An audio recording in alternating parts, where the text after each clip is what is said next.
Hello everyone. For this reflection, I did this story, Everything on a Waffle.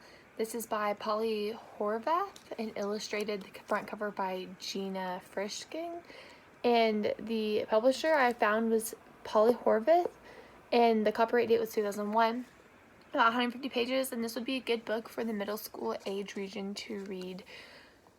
In this story, an 11-year-old Primrose, she had an eventful year with the loss of her parents. They went missing and were pronounced dead after they went on a sailing trip, and then they ended up not coming back. And so she moved in with a couple different people, and so she had a very eventful year with losing them, as well as she had to go through a lot with the counselor, crazy uncle, and tendency towards self-injury.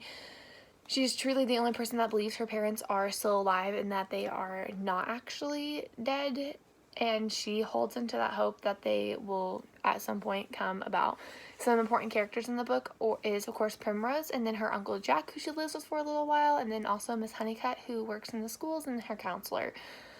In this story, she goes through a lot of different accidents. She gets her toe cut off. She gets hit by a truck, and she also loses her finger in a fishing net. And so, all these things happen right after one another. And so she gets removed from the home and then goes to a foster home where she meets two of her best friends, Evie and Bert. After being in the foster home for a little while, she became very homesick, and so her friends took her home, and they were eating dinner with a bunch of people they knew when the place where her uncle lived and Miss Honeycutt caught on fire. And so her uncle went and saved them, as well as Miss Honeycutt, and then was hospitalized. At the end of the story, after everything was better, kind of things started moving uphill, and all of a sudden her dog that she had runs after a boat coming in, and it's her parents. So truly her instinct and faith that they were still alive was true.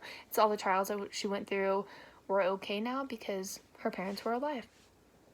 This won the Newbery Honor. It was an honor book in 2002, and the theme of this book would be instinct and faith, to keep strong in that. And also it is set in a small Canadian town of Coral Harbor. And the person reading this book is for kids who also go through trials and times like Primrose did. Primrose, she went through a lot in the time, and kind of everything just kept stacking up on this waffle. It's kind of what the story is about, of everything wrong that was happening in her life. And kids are able to relate to that because if they have a similar situation in their lives, and it's a very good story. The author did a great job of writing this, as well as I put it in perspective of A Series of Unfortunate Events by Lemony Snicket. I read those books when I was younger, and what those books did was they kind of showed how the kids knew something was going on, and they kind of kept their faith and instincts that something was always wrong with their person that they lived with. A strategy activity would be for them to go, and my students, after reading the book, they would write a reflection over what they also could relate to with Primrose in this story as well. And so they just take some time, write 3 to 4 sentences about how they related to Primrose and how her life got kind of flipped upside down. Thank you.